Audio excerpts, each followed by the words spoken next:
where they're going to experience the burnout. So I know, for example. Oh, Bob. I should throw something in here. One of the things I think that really benefits the workplace, and as my HR work, is making sure that everyone has a sense of autonomy, that they have their own time to be creative, that they can do something within the confines of the company, use some of the company time for them to kind of work on a project that is strictly themselves.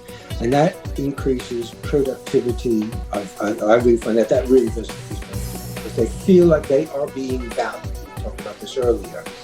And I'm sure it was the 3M company with the Post-it notes. Mm-hmm. I think it cost 3M by giving one of their engineers or designers I think it was about 12.5% of the work week to do autonomous work. Came up with the Post-it note. That's now generated something like $50 billion worth of revenue for 3M, just because it gave them autonomy. Which I think that's a really important tool to kind of say to people, how do you think you can make this better? I'm going to task you you come up with an idea. I'm going to back you on this. Right. That sounds great for middle management or creatives, but yeah, I think in the UK the issue that you've got is that the general consensus is that, from what is being said in the media at the moment, if you're not working in an office, you can't be trusted to do your job. But that is the general feeling that has been coming out. And also, if you're in a manufacturing industry, you're there for 40 hours a week to get products out the door, end of. They're not necessarily interested in giving you creativity time or giving you an option to change your hours, because they're tied by the constraints that they have, and that's where you get a lot of burnout, because the idea is that if you don't want the job, someone else will. And so until that shifts, you're going to continue to have this sense of overwhelm, and also the idea that you can be reached at any time.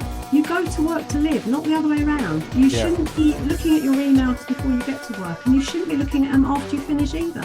Yeah, but you see, this is it. Shoulda, woulda, coulda. Why is it that even when we know it's bad for us, oh God, well, goes back to that thing. It's missing out, isn't it? Because if you get to the office the next day and something's happened and you don't know about it, you'll be on the back foot.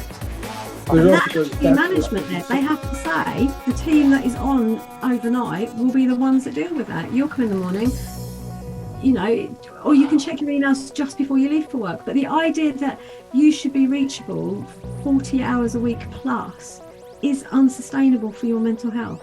Well, it's not just 40. That's one thing, but however, there is also one other way to look at it. I actually agree with both Chris and Bob what you said. I understand your points of view, but we are very used to thinking the way that was necessary for industrial revolution. There is like certain hours of work, you go in, you do your work, you walk out. And hence we talk about too often about work-life balance, which, sorry I say, is not relevant in today's world, as we have, most of us, still those devices which are smartphones.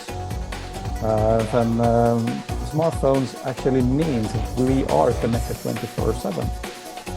And what we need here in today's world is not so much about work-life integration, life-work integration. We should integrate work into our life the way that is suitable for our unique situation. So it demands one thing. It demands one thing that is largely misunderstood. People want to have freedom, but freedom has always a price, and the price is quite simple. It's responsibility, and responsibility is often seen as a negative word. You are responsible for something. It's like a huge load to carry, your responsibility.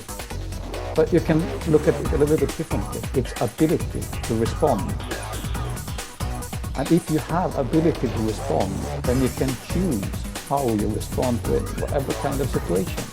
And it means that for one person, it's totally okay to look at emails when they are out of office. Personally, for example, I sometimes read emails when I'm on holiday. Sometimes I write an article when it's a Sunday morning and I have a very good idea. Yeah, I'll tell you however, what. also well, take no, I'm time going to push back back within a week. I'm going to push back as much as you don't want to let me. I can't let you go on with this. So, you are a self-described person who's had no physical ailments, no mental ailments, no stresses of any kind.